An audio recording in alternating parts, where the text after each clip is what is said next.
Welcome to the InfoWars Nightly News. I'm David Knight. It's Thursday, February 27th, 2014, and here are our top stories. Tonight, American sailors are left crippled from Fukushima radiation. Then, a central banker becomes the new Ukrainian prime minister. And Russian jets are put on combat alert. That's next on the InfoWars Nightly News. Like Howard Beale says in Network, you've got to get mad. You've got to get angry. You've got to find your humanity. And you've got to start kicking some New World Order ass in the InfoWar. Well, has Washington finally gotten the response that they want from the Russians? Remember the Cold War? Remember the good old days of high profits for the military-industrial complex and the whole world living on the brink of nuclear war? Well, that seems to be what Washington wants to bring back. That and, of course, banker control of the Ukraine. We see that Russia has put fighter jets on combat alert as tensions are mounting.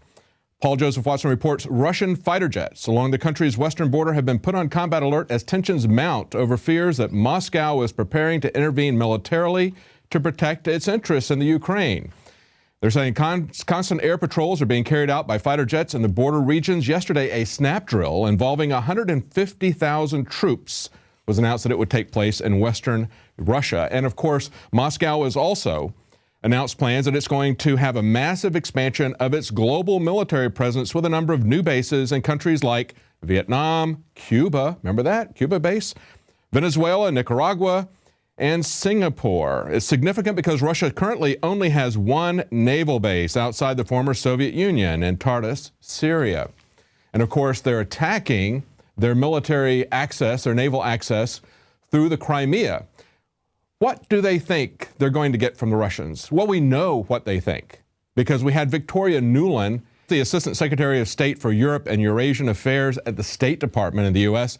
She calls the Ukrainian ambassador on an unsecured line and basically with ham-fisted hubris talks about how they want to F the EU and then has the audacity to say, I'm amazed that Russia would be listening to my phone conversation. She knows that they're listening to her phone conversation. Come on, that's all we've been talking about for the last year is how the NSA and intelligence agencies are listening to everyone's phone conversation. So when she, as a Secretary of State assistant at the State Department, when she calls the Ukrainian ambassador, she doesn't think that's being monitored. She doesn't think it's going to go out. That's ridiculous.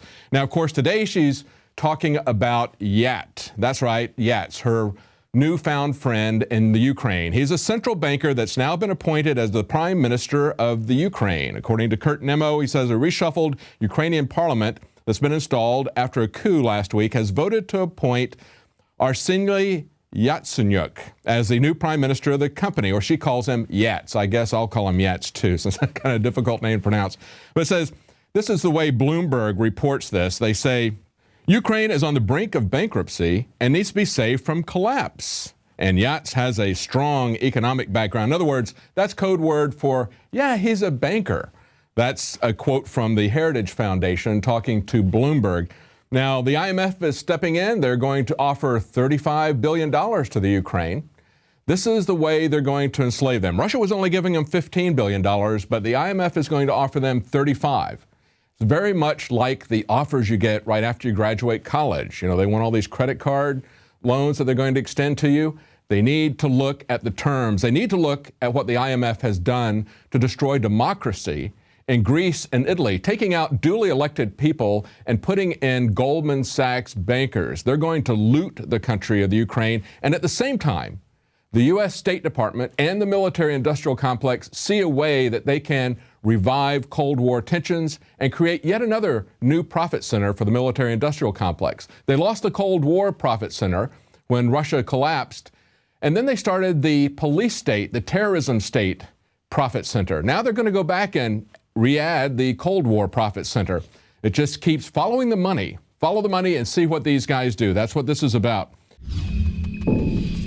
The globalist social engineers are not just targeting us with propaganda. They are manipulating our genetics. We are being targeted at every level by estrogen mimickers that lower our testosterone and other hormones and natural compounds that the body needs. After consulting top doctors, nutritionists, pharmacists, and others, we have developed what I believe is the ultimate non-GMO organic super male vitality formula sourced from powerful organic herbs and then concentrated for maximum potency. Super male vitality was developed to activate your body's own natural processes instead of using synthetic chemicals. Super male vitality by InfoWars Life is so powerful that I only take half the recommended dose. For a limited time, we are offering 15% off Super Male Vitality at InfoWarsLife.com to introduce you to this powerful supplement. Visit InfoWarsLife.com today to secure your Super Male Vitality. InfoWarsLife.com.